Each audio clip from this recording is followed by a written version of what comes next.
안녕하세요. 나스타입니다. 오늘도 임영웅 소식 전달해드리기 위해서 영상을 준비를 해봤습니다. 임영웅님의 유튜브에 이제 반전의 퍼스널 컬러 영상이 올라왔는데요. 지금 인기 급상승 동영상 3위를 차지했습니다. 또 반전 색이 있기 때문에 이렇게 또 많은 사랑을 얻고 있는 게 아닌가 싶습니다. 청혼아이스가요, 지금 젊은 층에게도 굉장히 많은 사랑을 받고 있다는 소식입니다. 임영웅님이 이렇게 전속 모델로 활동을 하고 있죠. 이 청혼아이스의 자가관리 정수기 셀프가요, 40대 이하 이제 구매 비율이 전체 구매 비율에서 약 13%가 상승을 했다고 합니다. 13%면 굉장히 큰 상승폭이거든요. 여러 가지로 생각을 해볼 수가 있는데요. 임영웅님이 광고 모델을 하기 때문에 젊은 층도 좀 움직인 거라고 보시면 됩니다. 그 결과가 청혼아이스의 이렇게 매출 신장으로 그대로 나타나고 있죠. 지금 임영웅님이 굉장히 큰 사회적인 영향력을 과시를 하고 있습니다. 임영웅님에 대해서 좀 기사를 다뤘는데요. 일단은 팬덤의 진화를 꼽고 있습니다. 중년층의 마음을 움직인 거죠. 자세히 보면은 어느 60대 노부부 이야기 같은 경우는 김광석의 리메이크보다 임영웅 버전이 더 유명해졌다라고 얘기를 하고 있어요. 팬분들은 보약 같은 존재다. 나의 잠자는 심장을 깨운 사람이다 라고 얘기를 했고, 또 70대 팬분은 이제 We Are Here로 비하인드에서 자식들 다 키워보내고 나니 이제 조금 무력해질 나이인데 꼭 내 인생 같은 이야기를 노래로 해줘서 울게 되고 또 감동이 된다라고 좀 얘기를 했습니다. 이렇게 무더위 풍년에서 이렇게 임영웅의 팬분들이 나와서 덕질의 긍정적인 방향을 제대로 좀 소개를 해줬죠. 실제로 이제 이분들이 마지막에 얘기를 하죠. 몸이 아팠는데 임영웅 노래를 듣고 많이 나아졌다. 삶을 사랑하는 힘이 난다. 다양한 의견들을 말을 해주셨죠. 또 이 국내 시장에도 이렇게 팬분들이 지금 엄청나게 좌지우지하고 있다는 소식입니다. 임영웅이 부른 신사아가씨 OST 얘기를 좀 하고 있어요. 사랑아들 도망가가 지금 국내 최고의 이제 음원 스트리밍 서비스를 제공을 하는 멜론에서 2위를 하고 있고 최고의 아티스트라고 좀 극찬을 하고 있어요. 또 멜론 관계자분이 이렇게 말을 했습니다. 트로트 열풍 이전에는 제 트로트 곡이 진입을 하는 게 굉장히 드물었는데 2월 현재 사랑아들 도망가, 이제 나 믿어요, 다시 사랑한다면, 별빛 같은 나의 사랑아 등등 무려 10곡이 진입을 했다. 임영웅이 차트 내에서 정말 높은 비율을 자랑을 하고 있다라고 극찬을 했습니다. 국내 음악 시장의 중요한 팬덤의 영향력에 대해서는요, 뭐 이제 기존의 아이돌 팬덤을 버금가는 영향력을 발휘를 하고 있다고 평가를 하고 있습니다. 인구의 이제 구성비를 봤을 때 앞으로 더 강력해질 거라고 좀 내다보고 있어요. 이런 팬덤의 경제적인 파급력이 굉장히 커지고 있고, 또 새로운 팬덤의 문화를 주도를 하는 58세대의 소비가 잠재력을 보유한 막강한 집단으로 점점 커지고 있다라고 얘기를 하고 있습니다. 덕질의 순기능에 대해서 좀 얘기를 했는데요. 임영웅님의 사례를 좀 메인에 좀 낸 걸 알 수 있습니다. 제목 자체가 이미 뭐 아미 못지않은 영웅시대 덕질의 나이가 있나요니까요. 이 아미는 BTS의 팬분들을 이제 아미라고 해요. 언론이 보기에도 전 세계 이제 아미 팬과 임영웅의 영웅시대가 만만치 않게 아티스트를 열렬히 응원하고 있다. 뭐 이렇게 좀 표현을 하는 걸 좀 알 수 있죠. 이 파이낸셜 뉴스 이제 언론이 보도를 좀 했는데요. 이 파이낸셜 뉴스가 국내 5대 경제 신문입니다.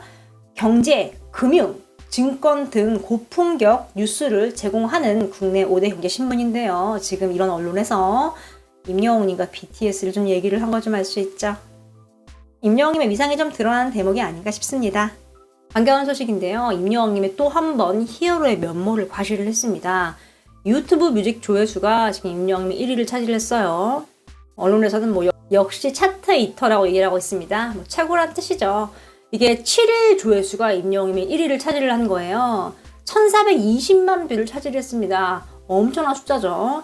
28일 조회수도 지금 4580만 뷰를 기록을 하면서 1위를 차지했고요. 최근 90일 조회수도 1위를 차지했어요. 12개월, 1년치를 봤을 때는 6억이 좀 넘었습니다. 전체 총 3위를 차지했고요. 정말 어마어마한 기록이 아닐 수 없죠. 이제는 정말 유튜브 내에 임영웅님의 입지가 단단해진 것 같습니다. 그만큼 임영웅님이 좋은 노래로 많은 분들의 마음을 사로잡고 있고 또 다양한 컨텐츠로 끊임없이 개발과 도전을 하고 있기 때문에 좀 이러한 조회수가 가능한 것이죠. 오케스트라 지휘자 겸 예술 감독님께서 임영웅님에 대해서 좀 얘기를 했습니다. 자세히 보면요. 일단 성악이라는 장르와 대중 가요는 발성을 내는 또 호흡부터가 다르기 때문에 클래식계에 종사하는 저로서는 평가를 한다는 게 굉장히 실례이자 좀 큰 부담일 수 있는데 그냥 저의 임영웅 씨의 노래를 들은 개인적인 감상을 좀 하겠습니다라고 좀 이야기를 시작을 합니다. 개인적으로 좀 임영웅님을 좋아하신대요. 임영웅님이 막 소양처럼 폭발적인 가창력을 들려주는 건 아니지만 노래를 단지 폭발력으로만 평가를 할 수 있는 건 아니다라고 딱 얘기를 하고 있습니다. 저 노래는 감각이 되게 중요하거든요. 오디션 프로에서 폭발적인 가창력으로 막 노래를 불러도 심사위원들은 고개를 절레절레 내지어요. 지금 이 지휘자 분도 그걸 딱 아시는 거죠. 아무리 좋은 노래라도 몇 번 듣다 보면 질리거나 그래서 좀 멀리하게 되는데 임영웅의 노래는 들으면 들을수록 정이 가고 좀 귀에 감긴다고 좀 얘기를 하고 있습니다. 한 번 듣고 다시 한 번 들을 때마다 더 감동과 정이 깊어간다고 얘기를 하고 있어요. 또 이제 임영웅 연령대를 보면은 되게 젊은 나이인데 그간 얼마나 많은 감정의 경험치가 쌓였으면 저렇게 노래를 표현하는 감정의 선이 탁월한지 감탄할 수밖에 없다라고 얘기를 해요. 또 노래를 저렇게 잘 살리는 가수가 흔치 않다고 얘기를 하면서 젊은 나이에 이처럼 아름다운 모습을 보여주는 거는 굉장히 큰 축복이라고 좀 칭찬을 하고 있습니다. 지금 이렇게 지휘도 하시고 또 예술 감독도 하시고 또 음악 감독까지 같이 이제 하시는 분께서 임영웅님의 감정 표현력과 음악성을 굉장히 칭찬을 한 건데요. 또 임영웅님 노래는 이런 매력이 있죠. 이렇게 전문가 분이 보셔도 굉장한데 그냥 음악에 대한 전문적인 지식이 없는 사람이 들어도 그냥 가슴을 울리거든요. 사실 이 점이 굉장히 어려운 거잖아요. 이분이 오케스트라 상임 지휘자이자 또 예술 감독도 하시고요. 또 음악 감독도 하세요. 지금 이 오케스트라가 굉장히 좋은 일을 많이 합니다. 실제로 이제 발달 장애 음악인들과 함께 협업을 해서 업무 협약도 해서 다양하게 이제 공연을 보여주고 있고요. 이런 이제 협약을 통해서 어려움 속에서 장애를 극복을 하고 음악을 통해 자아를 실현하고 진정한 음악가로서의 꿈을 꾸고 있는 발달 장애 음악인들에게 조금이나마 도움이 됐으면 한다라고 포부를 밝혔는데요. 임영웅님과 결국 추구하는 바가 좀 비슷한 걸 알 수 있죠. 임영웅님 또 임영웅의 팬분들 엄청나게 많은 봉사를 하고 있고 기부와 선행에 앞장서고 있죠. 이분이 마지막으로 이런 말을 했습니다. 앞으로도 임영웅의 감동적이고 아름다운 모습을 오래오래 보고 싶습니다 라고 얘기를 했는데 이 말에는 음악적으로 다양함과 훌륭함을 보여주는 임영웅의 모습과 또 아름다운 모습, 사회의 선한 영향력을 전하는 모습도 내포가 되어 있지 않나 싶네요. 오늘 소식은 여기까지입니다.